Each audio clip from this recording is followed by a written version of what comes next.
இருக்காங்க அப்படின்னு நிறைய பேருக்கு சந்தேகம் வந்துச்சு. ஸோ அதனால தான் இந்த வீடியோவை நான் வந்து போஸ்ட் பண்ணுறேன், நிறைய ஃபோன் கால்ஸ் வந்தனால. அப்புறம் நான் எப்படி இதை உங்களுக்கு ஷார்ட்கட்டில் சொல்லலான்னு பார்க்குறேன். இப்போ முதல்ல வந்து ஸ்கூல் எம்ஓஇ ஃபைண்டரில் போயிட்டு நான் வந்துட்டு ஃபில்டர் ஓப்பன் பண்ணியிருக்கிறேன். அதில் போயிட்டு செலெக்ஷன் டைரக்ட் ஸ்கூல் அட்மிஷன் போட்டுட்டு கேட்டகரியில் வந்துட்டு லாங்குவேஜ் ஹியூமனிட்டிஸ் போட்டுட்டு அதில் வந்து நான் தமிழ் சூஸ் பண்ணேன். இதில் வந்துட்டு என்னென்ன ஸ்கூலில் இருக்குன்னு பார்ப்போன்றதுக்காண்டி so Tamil girls and boys இது வந்து எக்ஸ்பிரஸ் ஸ்கூலுங்க. பார்த்தீங்கன்னா 4 ஸ்கூலில் வந்து தமிழ் டிஎஸ்சி இருக்குது. காமன்வெல்த், பெசரிஸ், ரிவர் சைடு அண்ட் யூஷன் டவுன். இதுவே நம்ம ஐபி ஸ்கூல்னு எடுத்துக்கிட்டோம்னா எந்த ஸ்கூலில் இருக்குன்னு பார்ப்போமா. ஐபி ஸ்கூலில் ஐ திங்க் ஒரே ஒரு ஸ்கூல் இருக்குது. அது பார்த்தீங்கன்னா லாஸ்ட் இயரில் வந்து 2 ஸ்கூல் இருந்துச்சுங்க. நம்மளோட சிங்கப்பூர் சைனீஸ் இருந்துச்சு, ராஃபெல்ஸ் டிஎஸ் இருந்துச்சு. இந்த வட்டம் சிங்கப்பூர் சைனீஸ் இல்லை, ஏன்னா நம்மளுக்கு ராஃபெல்ஸ் மட்டும்தான் ஹைலைட் ஆகுது. சிங்கப்பூர் சைனீஸ் ஸ்கூலில் வந்துட்டு தமிழ் டிஎஸ்சி இல்லைன்னு இதில் வந்து தெரிஞ்சுக்கலாம். ஓகே, நம்ம டேரெக்டாக ஃபஸ்ட்டு ராஃபெல் ஸ்கூலுக்கு போயிடுவோம்.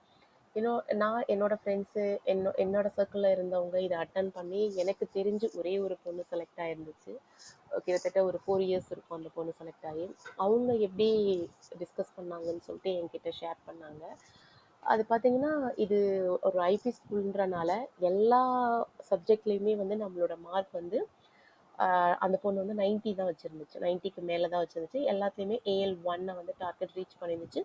P4, P5, P6 எல்லாத்துலேயுமே அந்த பொண்ணு AL1 வந்து ரீச் பண்ணி தான் இருந்துச்சு. ஸோ அதனால் அது மட்டும் இல்லாமல் தமிழ் லாங்குவேஜ் ரிலேட்டடாக நிறைய காம்படிஷனும் அட்டன் பண்ணி தமிழோட விளையாடு, கற்க கசடற, தமிழ் நிறைய போட்டிகள்லாம் வந்துட்டு அந்த பொண்ணு நிறைய ட்ராஃபிலாம் வச்சுருந்துச்சு. ஸோ இதெல்லாம் ப்ளஸ்ஸாக இருக்கும்னு எனக்கு தெரியல. பட் அந்த பொண்ணு செலக்ட் ஆயிருந்துச்சு இன்டர்வியூக்கு. ஏன்னா ராஃபெல் ஸ்கூலில் இன்டர்வியூக்கு ஷார்ட் லிஸ்ட் பண்ணுறதே பெரிய ஒரு விஷயம் பாருங்க. செலக்ட் ஆயிருந்தப்போ அந்த பொண்ணுக்கு இன்டர்வியூவில் என்ன கேட்டாங்கன்னா ஃபஸ்ட்டு ஒரு காம்போ எழுதி சொல்லியிருந்தாங்க.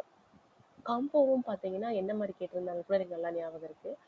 தமிழ் மொழியை வந்து நீ இன்னும் மேம்படுத்தணும் அப்படின்னு நினச்சின்னா உன்னுடைய பங்களிப்பு என்ன இருக்கும், தமிழ் மொழி வளர்ச்சிக்கு உன்னுடைய பங்களிப்பு என்னவா இருக்கும், நீ எந்த மாதிரி முறையெல்லாம் தமிழ் மொழியை வந்து வளர்வதற்கு வந்து பயன்படுத்துவ, உதவி செய்வேன் அப்படின்ற மாதிரி ஒரு கட்டுரை எழுதிருந்துச்சு. அந்த ரவுண்டு முடிஞ்ச உடனே 2வது ரவுண்டு என்ன பண்ணாங்கன்னா டிபேட்டிங். நம்ம நினைப்போம் தமிழ் லாங்குவேஜ் தானே, தமிழில் தானே இருந்திருக்கணும். ஆனால் எனக்கு அதிசயமாக இருந்துச்சு, இங்கிலீஷ் டிபேட்டிங் பண்ணியிருந்தாங்க.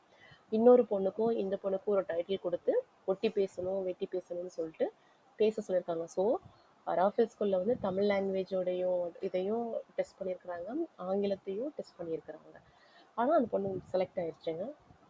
ஸோ இந்த மாதிரி தான் அந்த பொண்ணுக்கு இன்டர்வியூ ஆகி ராஃபெல்ஸில் செலக்ட் ஆயிடுச்சு. இப்போ அடுத்து நம்ம எக்ஸ்பிரஸ் ஸ்கூலுக்கு போவோம்.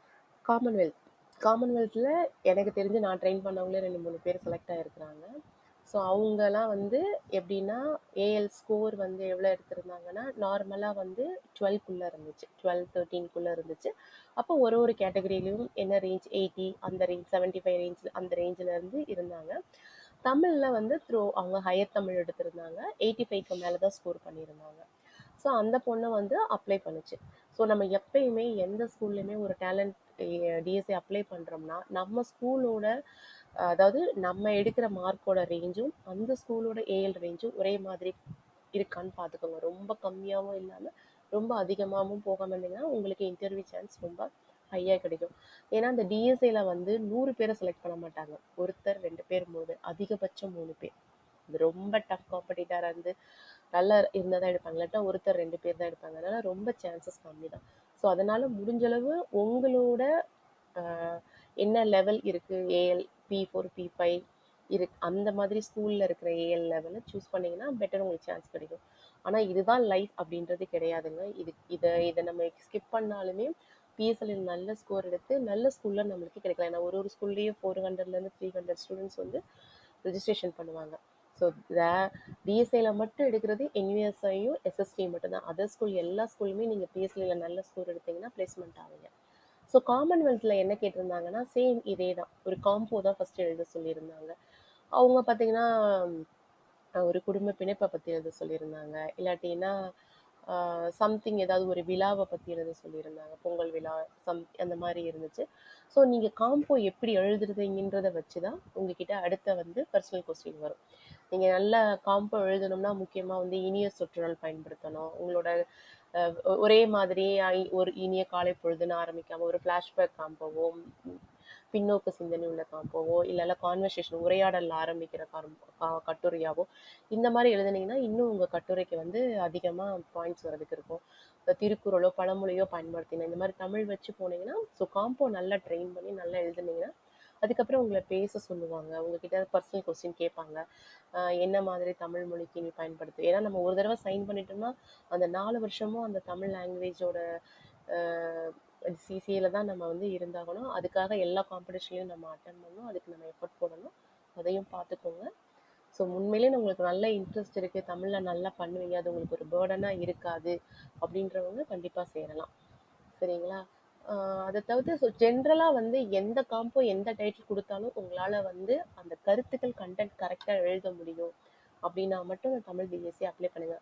ஓரளவு நம்மளுக்கு வந்து டிஎஸ்சி காம்படிஷனும் வந்து ரொம்ப கம்மியாக இருக்கும். ஏன்னா நம்ம வந்து மற்ற செலெக்ஷன் குரூப் எடுத்தோன்னு வச்சுக்கோங்களேன், சீனர்கள் மலாயர்கள் எல்லாருமே போட்டி போடுவாங்க. பட் தமிழ் எடுத்திங்கன்னா தமிழவங்க மட்டும்தான் போட்டி போடுவாங்க. ஸோ அந்த காம்படிஷன் லெவலும் நம்மளுக்கு ரொம்ப கம்மியாகவும் இருக்கும். ஸோ ஈஸியாகவும் ஸ்கோர் பண்ண முடியும். ஸோ இந்த மாதிரி தான். ஸோ காம்போவை நல்லா ஸ்ட்ராங் பண்ணிக்கோங்க, நல்லா பேசுங்க. அதே நேரத்தில் அந்த ஸ்கூலோட லெவல் மார்க்கு உங்களோட P4 P5 P6 மார்க்கும் ஒரே மாதிரி கிராஜுவலாக நீங்கள் வச்சிருக்கிறீங்க அப்படின்றீங்களும் பார்த்துக்கோங்க. ஓகேங்களா? தைரியமாக போய் அட்டன் பண்ணுங்க, கிடைக்கும். அடுத்த வீடியோவில் நான் வந்து என்யூஸ் பற்றி கேட்டிருந்தாங்க, அதை பற்றி கொஞ்சம் நான் பேசுகிறேன். நன்றி, வணக்கம்.